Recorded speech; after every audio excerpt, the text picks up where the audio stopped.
Effective communication involves conveying our ideas to others, convincing them, inspiring them, and in turn understanding them and being understood by them.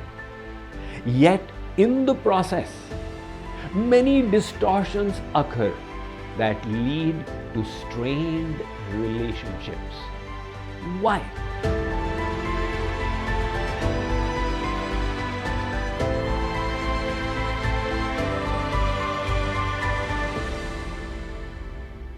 In 1990, a researcher called Elizabeth Newton did an experiment in Harvard called Tappers and Listeners. She gathered her peers and friends and divided them into two groups. The tappers were given 25 popular melodies and they were to tap them. The listener's job was to try and guess which melody is first being played. Like, for example, I will play for you a very popular Indian nationalist song.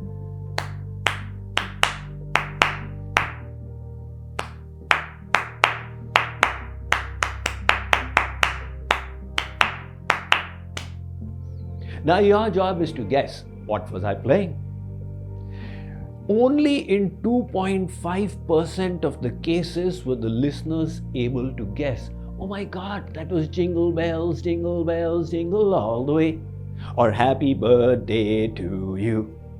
But when the tappers were asked in advance, how many times do you think they'll be able to guess?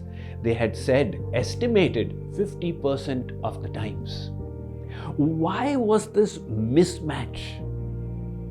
Later on, researchers Chip and Dan Heath, they wrote a paper called The Curse of Knowledge.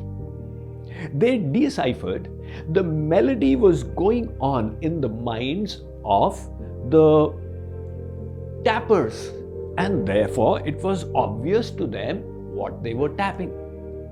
But because the melody was not present in the minds of the listeners, they had not the foggiest idea what was going on. Like, for example, I ask you, what did I play? You will say, Swamiji, are you crazy? How will I guess? Well, what I was playing was Sare Jahan Se Acha Hindostan Hamara Hamara Sare Jahan Se Acha. You'll say, oh, now I get it. This is exactly what happens in relationships. Parents keep on scolding their children, hoping they will understand why studies are important. Bosses keep on chiding their subordinates on why they are not more sincere. But the communication gap is because there's a different reality in which the speaker and the listener is existing. So let us understand this process of communication more deeply. Let me read about it to you from my latest book, Golden Rules for Living Your Best Life.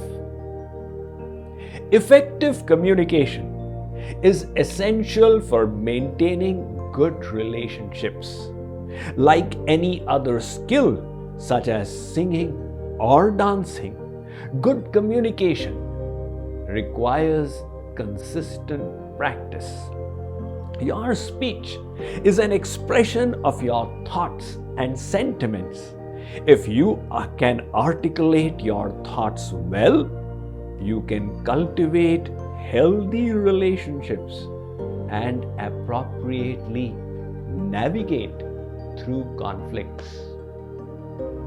In communication, there is a sender, a message, and a receiver.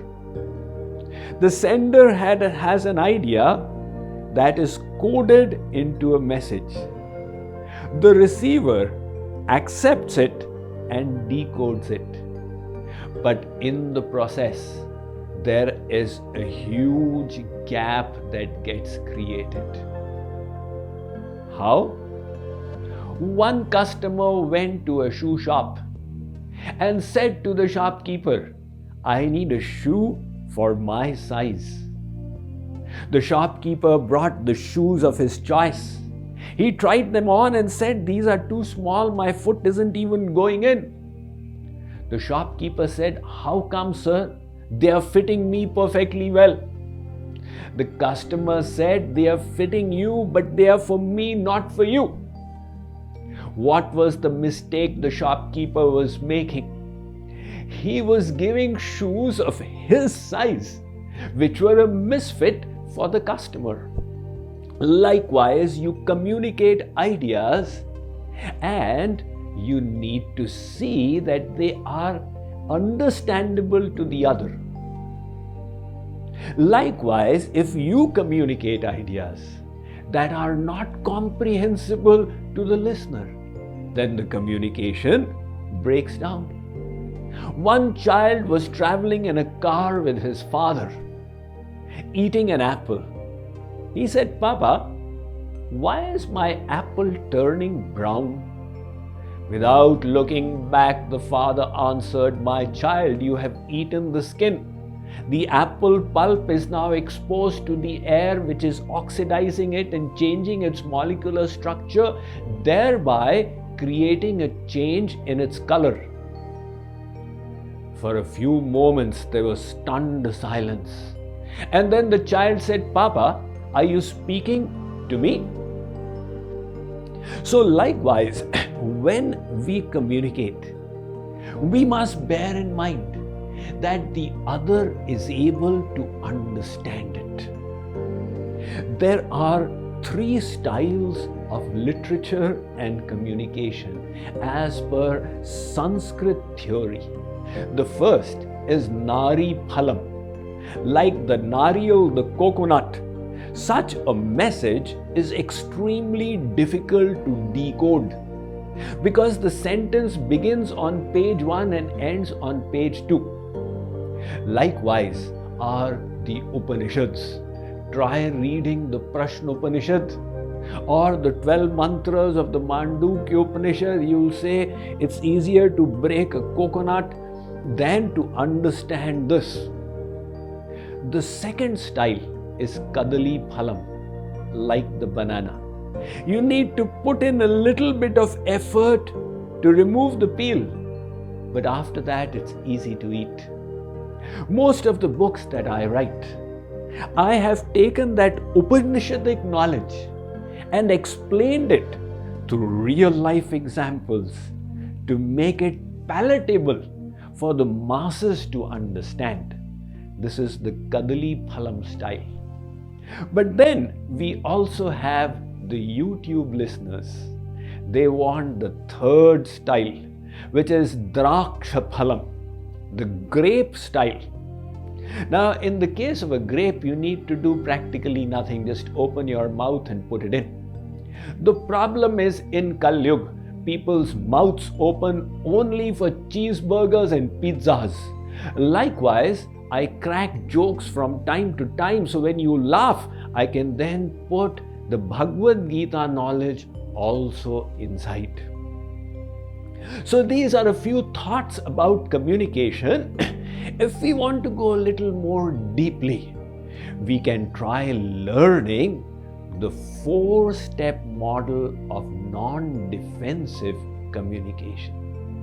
Let us say that you and your friend decided to meet in a restaurant at 12:30 p.m. Now, you arrived, your friend came 1 hour late. So, you accused him. "You are so disrespectful of my time, you have no care for me." And your friend responded, "Don't you realize that I had my own obligations? I am not disrespecting you intentionally." And the consequence of accusation and counter-accusation was that there was a communication breakdown. Instead, here is the 4-step model. The first one, state a fact. You were late. Now, this is a neutral way of doing it, like Google Maps does. It doesn't say, I had told you to turn left, you idiot, why did you turn right? Now I'm not going to speak to you again. It simply states the facts. This is the way to get it. Because its purpose is not to make you feel bad, but to help you reach the destination.